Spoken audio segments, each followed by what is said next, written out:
सऊदीया से एक शख्स 10 साल के बाद पाकिस्तान वापस आया। एयरपोर्ट से एक टैक्सी ली एक बूढ़े बुजुर्ग की। अस्सलाम वालेकुम, कैसे हैं आप लोग। मैं हूं आपके साथ अदनान और आज की स्टोरी बड़ी सबक आमोज है और एक सच्ची कहानी है थोड़ी सी पुरानी, लेकिन सुनने के बाद आपको जरूर कुछ सबक भी मिलेगा और मजा भी आएगा। बशीर नामी शख्स जिसके 3 बच्चे और बीवी थी, अपने घर में हंसी खुशी रह रहे थे और उसका भाई जो था वो थोड़ा नशेई था, बच्चों के साथ शादीशुदा था, उसी घर में रहता था। लेकिन किसी बात पर इनका झगड़ा हुआ और इसने उसको घर से निकाल दिया। इनके घर में फाके चल रहे थे, इसने बीवी का जेवर बेचा और कुछ दोस्तों से उधार लिया और सऊदीया का वीजा लेकर सऊदीया चला गया। अब सऊदीया चला गया तो वहां पर इसने तकरीबन 10 साल गुजार दिए। 10 साल के बाद पाकिस्तान लौट रहा था। इसने उसी दौरान अपने भाई से माफी भी मांगी और भाई के साथ अच्छे तल्लुकात भी रहे। 10 साल के बाद एयरपोर्ट पे उतरा तो एयरपोर्ट पे उतरने से पहले इसने किसी को भी नहीं बताया था कि ये पाकिस्तान आ रहा है, अपने भाई को भी नहीं, जिससे इसका हमेशा राब्ता रहता था। एयरपोर्ट से बाहर आता है, बाहर आके देखता है कि बड़ी नई नई गाड़ियां खड़ी हैं, तो ये सबकी तरफ नजर दौड़ाता है और चुपके से एक गाड़ी के नजदीक जाके खड़ा होता है जिसके बोनट के ऊपर एक ज़ईफ बुजुर्ग बैठा होता है और खामोशी से आसमान की तरफ देख रहा होता है। उसे जाके कहता है कि बुजुर्गो चलेंगे आप। बुजुर्ग कहता है जी बेटा, आओ साहब जी बैठो। बुजुर्ग जाके पिछला दरवाजा खोलता है। जैसे ही पिछला दरवाजा खोलता है तो ये कहता है बाबा जी इसको बंद करें, मैं तो आगे बैठूंगा आपके साथ, मैं तो एंजॉय करने आया हूँ, आपके साथ बातें करूंगा। बुजुर्ग बड़ा खुश होता है कि बड़ा यार अच्छा इंसान है, नहीं तो लोग जो बाहर से आते हैं बड़े खड़ूस होते हैं, पिछली सीट पे बैठते हैं, बात तक नहीं करते, अपने पैसे के नशे में। बुजुर्ग उसका सामान रखता है और डिग्गी में रखने की बजाय पिछली सीट पे रखता है। कहता नहीं आपका साहब जी सामान इधर रहेगा नरम जगह पे, और साहब को आगे बिठाता है। गाड़ी स्टार्ट करते हैं और ये बशीर जो था ये बुजुर्गों के मोबाइल से इंटरनेट लेता है। ये जब गया था उस वक्त मोबाइल का इतना ज़माना नहीं था और अब ये उनके मोबाइल से इंटरनेट लेके नेट कनेक्ट करता है और अपने भाई को कॉल करनी शुरू करता है व्हाट्सएप पर। भाई कॉल अटेंड नहीं कर रहा। बार बार कॉल करने पर कॉल जब अटेंड नहीं हुई तो एकदम से मौसम खराब था, रात का वक्त था, बादल गरज रहे थे। ये बुजुर्ग कहता है या अल्लाह गरीब का भला करना।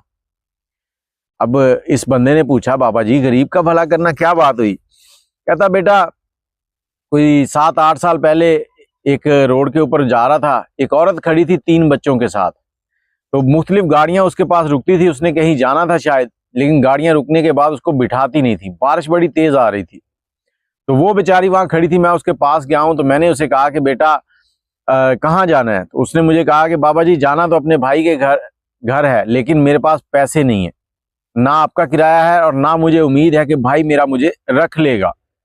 बुजुर्ग कहते हैं कि मुझे बड़ा दुख हुआ और मैंने उसे कहा कि बेटा तुम मेरे साथ मेरे घर चलो, मेरी एक बेटी थी जो कि मर गई है, अब तुम मेरी बेटी जैसी हो, चलो मेरे घर चलो। मैं उनको अपने घर ले गया था। अच्छा बात यहाँ पर खत्म होगी, अब चल रहे हैं। तो बुजुर्ग ने कहा कि आप सऊदीया से आए हैं। उसने कहा जी हाँ मैं सऊदीया से आया हूँ। तो बशीर ने कहा खैरियत। कहता मेरा एक नवासा है तो उसके लिए अगर वीज़ा मिल जाए, मेरी बीवी का कुछ जेवर पड़ा है वो मैं बेच दूंगा, तो बाकी के जो पैसे हैं वो भी मैं आपको टैक्सी चलाता हूँ टैक्सी से निकाल कर दे दूंगा। बशीर बड़ा हैरान हुआ, बड़ा रहमदिल बुजुर्ग है कि एक बच्चे के लिए इतना काम कर रहा है, वो भी अपने नवासे के लिए। लेकिन इसके जहन में ख्याल आया कि इनकी बेटी तो मर गई थी। जैसे ही उसने पूछा बाबा जी आपकी बेटी तो मर गई थी। बुजुर्ग कहते हैं बेटा वो मर गई थी, लेकिन जो बच्ची मुझे बारिश में मिली थी, मेरी मुंह बोली बेटी, वो मेरे साथ ही रहती है, उसके 3 बच्चे हैं, तो वो मुझे नाना ही कहते हैं। इसने कहा चले ठीक है मैं आपके वीज़े का बंदोबस्त जल्द करूंगा। तो ये अपने घर पहुंच गए जहां इनका घर था। देखता है कि घर खस्ता हाल है, टूटा फूटा सा, पूरा इलाका जो है 10 साल के बाद चेंज हो गया। नहीं चेंज हुआ तो इसका घर नहीं चेंज हुआ। घर पे जाके देखता है ताला लगा हुआ है। हमसायों का दरवाजा खटखटाता है, हमसाये बाहर आते हैं तो वो देखते हैं कि एक दाढ़ी वाला बंदा है, सफेद बाल है।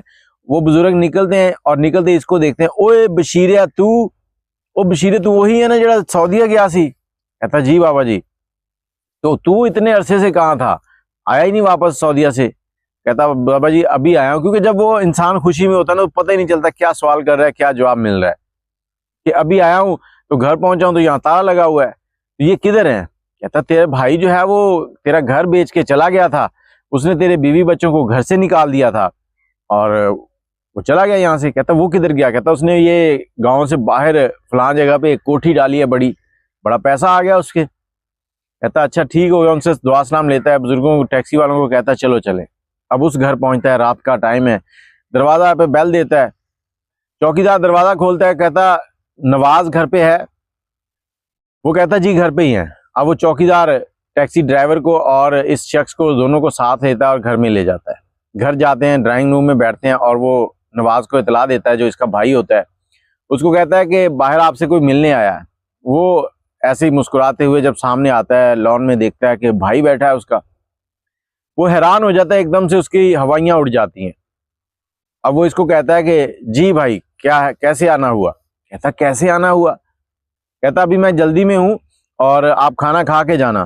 कहता यार तुम जल्दी में हो, खाना खा के जाना, तुम कह क्या रहे हो? कहता देखो ये मेरा घर है, तुम्हारे घर में जब मैं रहता था तुमने मुझे घर से निकाल दिया था, अब ये मेरा घर है, यहाँ मैं तुम्हें क्यों रहने दूं? तुम्हारे बीवी बच्चे पता नहीं कहाँ गए, उनके पास जाओ, उनको ढूंढो। कहता वो कहाँ है? तुम तो कहते थे वो इधर है उधर है। कहता मुझे नहीं पता किधर है वो, मैंने उनको घर से निकाल दिया था, वो मर गए हैं जिंदा है मुझे नहीं पता, और तुम भी जाओ, यहाँ रुकने की जरूरत नहीं है, मेरा दिमाग नहीं खाओ। कहता मैं तुम्हें 10 साल से पैसा भेज रहा हूँ, वो पैसा किधर है?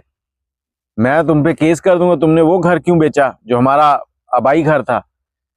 तो ये कहता है कि देखो जो करना है कर लो, यहाँ पर बादशाह भी मैं हूँ, पुलिस भी मैं हूँ, सब कुछ मैं हूँ, तुमसे अगर कुछ होता है तो करके देख लो, मुझे पता था तू एक दिन आएगा, मैंने तेरा बंदोबस्त किया हुआ है पहले से।